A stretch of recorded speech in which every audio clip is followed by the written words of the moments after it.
السلام علیکم ورحمۃ اللہ وبرکاتہ۔ ہم دیکھ رہے ہیں آیت نمبر 164، رسول من انفسہم، ان میں سے ایک رسول۔ اس کا کیا مراد ہے؟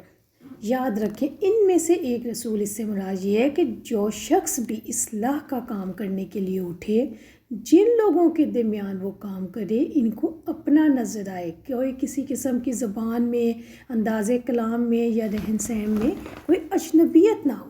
اجنبیت ہوتی ہے تو پھر یہ ہوتا ہے کہ وہ لوگ اس کی بات ماننے سے ہیسیٹیٹ کرتے ہیں، مشکل میں پڑ جاتے ہیں، ان کے لیے وہ آدمی اجنبی ہوتا ہے۔ اسی طرح اللہ تعالیٰ نے نبی اکرم صلی اللہ علیہ وسلم کے انسانوں میں سے ہونے کو بھی اللہ اپنا احسان قرار دیا ہے، اس لیے کہ یاد رکھیں، نبی قوم کی زبان اور لہجے میں پیغام پہنچاتا ہے جس قوم پر وہ اتارا جاتا ہے، اس کی وجہ سے ہر شخص کے لیے آسان ہو جاتا ہے۔ جیسے اب عربوں پہ قرآن اگر نبی اتارا جاتا اور وہ اردو بولتا مثال کے طور پہ، تو پھر عربوں کے لیے تو مشکل ہو جاتی۔ اسی طرح اگر اردو بولنے والوں پر عربی میں نبی اتارا جاتا جو عربی ہوتا تو ان کو سمجھنا مشکل ہو جاتا۔ اللہ تعالیٰ کا یہ احسان عظیم ہے الحمدللہ۔ نبی انسان ہونے کے ناطے اپنے جیسے انسانوں سے مانوس و قریب ہوتا ہے، جیسا کہ ہم انشاءاللہ آگے آنے والے پاراز میں پڑھیں گے کہ مشرکین مکہ یہ بھی دعویٰ کرتے تھے اور فرمائش کرتے تھے کہ ہم پہ کوئی فرشتہ کیوں نہیں اتارا گیا، تو نبی اللہ تعالیٰ نے فرمایا کہ یہ تم پہ احسان عظیم ہے کہ تم میں سے ہی تمہارے جیسا ایک انسان اتارا گیا، تب ہی وہ تمہاری مشکلات و پریشانیوں کو سمجھ سکتا ہے اور مانوس بھی ہو جاتا ہے۔ انسانوں کے لیے انسان کی پیروی کرنا ممکن ہے، کیونکہ انسان ہی اپنے جیسوں کے احساسات، جذبات اور شعور کی باریکیوں کو سمجھ سکتا ہے، اور اسی طرح انسانوں کے احساسات اور جذبات کو سمجھنے کے لیے نبی کا انسان ہونا اللہ تعالیٰ کا احسان عظیم ہے۔ آگے دیکھتے ہیں، یتلو علیہم آیاتہ ویزکیہم ویعلمہم الکتاب والحکمہ کی اصلاح ہے۔ ابن عباس کا قول ہے کہ تزکیہ سے مراد اللہ تعالیٰ کی اطاعت اور اخلاص ہے۔ وَيُزَكِّيهِمْ، اور انہیں پاک کرتا ہے، اس سے مراد ہے کہ نبی ان کی انفرادی زندگیوں کو بھی پاک کرتا ہے، ان کے دلوں اور ان کے شعور کو پاک کرتا ہے، ان کے گھرانوں کو، تعلقات کو پاک کرتا ہے، صلہ رحمی کے تعلقات کو کاٹنے سے اور ناجائز تعلقات رکھنے سے ان کو پاک کرتا ہے، ان کے ارادوں کو پاک کرتا ہے، ان کو شرک و بت پرستی کی گندگیوں، تہمات، غلط رسم و رواج اور جاہلیت کی زندگی کی تمام گندگیوں سے پاک کرتا ہے۔ وَيُعَلِّمُهُمُ الْكِتَابَ وَالْحِکْمَةَ، اور نبی کیا کرتا ہے؟ انہیں کتاب و حکمت کی تعلیم دیتا ہے۔ یہاں پہ کتاب سے مراد قرآن مجید ہے اور حکمت سے مراد سنت ہے۔ نبی ان کو قرآن و سنت کی تعلیم دے گا، پھر ان میں علماء، حکماء، قائدین ہوں گے، اور اس رسول سے پہلے وہ گمراہ تھے، اس سے پہلے وہ امی امت تھے، یعنی ان پڑھ تھے، جو نور اسلام، تعلیم، قرآن سے بہترین امت بن گئی۔ جب ان کے پاس اسلام کا نور آ گیا، قرآن کی تعلیم آ گئی اور زندگی کی معرفت آ گئی، تو وہ بہترین امت بن گئی۔ آج کے دور میں اگر ہم دیکھیں کہ انسان کے درمیان اصلاح کا کام کیسے ہوگا، آج تو کوئی نبی نہیں ہے، تو پیاری بہنوں، اگر ہم اللہ تعالیٰ پہ ایمان رکھتے ہیں تو یقیناً اللہ تعالیٰ ہمارے اندر سے ہی اپنی طرف بلانے والے لوگوں کی اس صلاحیت کو بیدار کرے گا کہ وہ اللہ تعالیٰ کی نشانیوں کو پڑھنے لگیں، اپنی ذات میں بھی اور اس کائنات میں بھی۔ اور ہم دیکھتے ہیں الحمدللہ ہمارے علماء کرام بہت بہت اچھا کام کر رہے ہیں، یقیناً اللہ تعالیٰ نے ان میں یہ صلاحیت پیدا کی ہے۔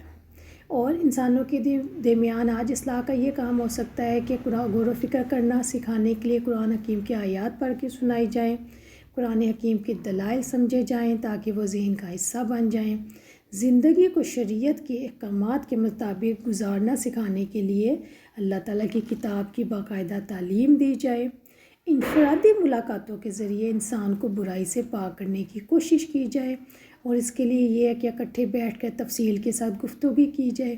تو اس طریقے سے آج کے انسانوں میں بھی اصلاح کا کام الحمدللہ جاری ہے اور انشاءاللہ جاری رہے گا۔ وَإِن كَانُوا مِن قَبْلُ لَفِي ضَلَالٍ مُّبِينٍ،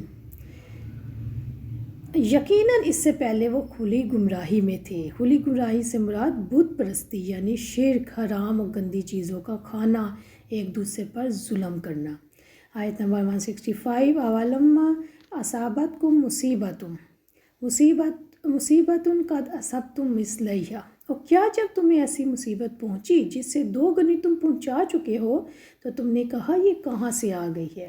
اس آیت کا شان نزول یہ ہے کہ ابن ابی طالب نے حضرت عمر فاروق سے روایت نقل کی ہے، انہوں نے فرمایا کہ بدر کے قیدیوں کو فدیہ لے کر جو چھوڑ دیا تھا اس کا یہ نتیجہ نکلا کہ احد میں 70 صحابہ شہید ہوئے، رسول اکرم صلی اللہ علیہ وسلم کے سامنے کے دندان مبارک شہید ہوئے، آپ کے سر مبارک پر خود ٹوٹ گیا جو انہوں نے ٹوپی پہنی ہوئی تھی، جس سے آپ کے چہرہ انور پر سے خون بہنے لگ گیا، یعنی جو 70 قیدیوں کو چھوڑ دیا گیا تھا اس کے چھوڑنے کی سزا بھگتنی پڑی۔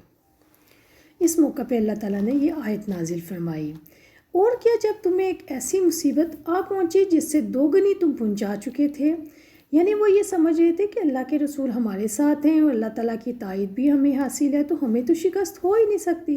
تو جب شکست ہوئی تو انہوں نے کہا کہ اللہ کے رسول میدان جنگ میں موجود تھے، اللہ تعالیٰ نے ہمارے ساتھ فتح کا وعدہ کر رکھا تھا، ہم اللہ کے دین کی خاطر لڑ رہے تھے، پھر بھی شکست کھا لی۔ ہم نے ان سے شکست کیسے کھائی جو کہ دین کو مٹانے آئے تھے۔ پیاری بہنوں، یہ ہے وہ مصیبت جس کا وہ یقین نہیں کر رہے تھے۔ یہاں پہ اللہ تعالیٰ ان کو حوصلہ دے رہے ہیں کہ اس سے پہلے تم دو گنی پہنچا چکے ہو۔ یعنی اللہ تعالیٰ نے مسلمانوں کو سادہ سا جواب دیا ہے کہ دیکھو بدر میں کافروں مشرکوں نے دوہری قربانی دی تھی، یعنی ان کے 70 افراد قتل بھی ہوئے تھے اور 70 قتل قید بھی ہوئے تھے، جبکہ تمہارے صرف 70 افراد شہید ہوئے ہیں، یعنی تم دو گنی مصیبت ان کو پہنچا چکی ہو۔ بخاری کی حدیث ہے 4078۔ کل تم انا ھذا، تم نے کہا یہ کیسے آ گئی، کہاں سے آ گئی، یعنی اپنی شکست کے بارے میں۔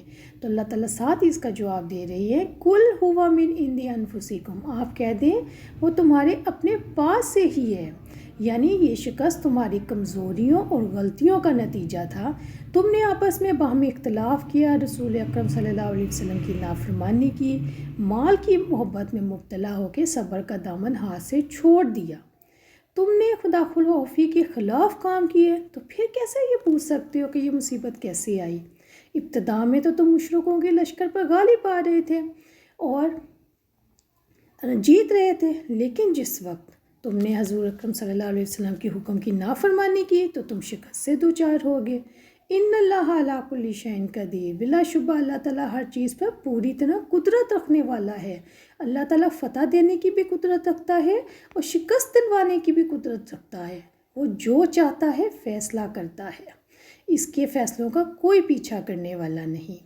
وما اصابتکم یوم التقا، اور جو مصیبت تمہیں پہنچی ہے جس دن دو جماعتیں آپس میں ٹکرائی تھیں تو وہ اللہ تعالیٰ کے حکم سے تھی۔ غزوہ احد میں جو نقصان پہنچا وہ اللہ تعالیٰ کے حکم سے تھا۔ اس میں کیا حکمت تھی؟ اس کا ایک مقصد یہ بھی تھا کہ مومن و منافق الگ الگ ہو جائیں، کیونکہ حضرت محمد صلی اللہ علیہ وسلم کے خواب میں پہلے ہی اشارہ کر دیا گیا تھا۔ ابو موسیٰ اشعری رضی اللہ عنہ بیان کرتے ہیں کہ رسول اکرم صلی اللہ علیہ وسلم نے فرمایا، میں نے خواب میں دیکھا کہ میں نے تلوار کو ہلایا تو اس کا اگلا حصہ ٹوٹ گیا۔ اس کی تعبیر اس نقصان کی صورت میں ظاہر ہوئی جو مسلمانوں کو احد میں اٹھانا پڑی۔ میں نے دوبارہ اس تلوار کو ہلایا تو وہ پہلے سے بھی زیادہ شاندار بن گئی۔ اس کی تعبیر اس طرح سے سامنے آئی کہ اللہ تعالیٰ نے مسلمانوں کو وقتی شکست کے بعد فتح سے نوازا اور منتشر مسلمان نئے سرے سے لڑائی کے لیے ایک جگہ جمع ہو گئے، اور میں نے خواب میں ایک گائے بھی دیکھی جو ذبح ہو رہی تھی۔ اللہ تعالیٰ کے سارے کاموں ہی میں برکت ہوتی ہے، خیر ہوتی ہے۔ گائے سے مراد وہ مسلمان تھے جو احد کی جنگ میں شہید ہو گئے۔ بخاری 4081۔ وَلِيَعْلَمَ الْمُؤْمِنِينَ، تاکہ مومنوں کو وہ جان لے۔ یہ اس کی حکمت ہے، اللہ تعالیٰ کی حکمت کے مظاہر میں سے ہے کہ اللہ تعالیٰ مومنوں کی ایمانی قوت اور کمزوری کو صبر اور استقامت سے اپنے علم سے ظاہر کر دے، اور وہ صبر کرنے والوں اور ثابت قدمی اختیار کرنے والوں کو بھی جان لے اور منافقوں کو بھی، جیسے عبداللہ بن ابی راستے سے ہی لوٹ گیا تھا اور وہ 300 لوگ تھے۔ اللہ تعالیٰ ہمیں دین کی صحیح سمجھ عطا فرمائے۔ السلام علیکم ورحمۃ اللہ وبرکاتہ۔ سبحانک اللہم و بحمدک، اشہد ان لا الہ الا انت، استغفرک و اتوب الیک۔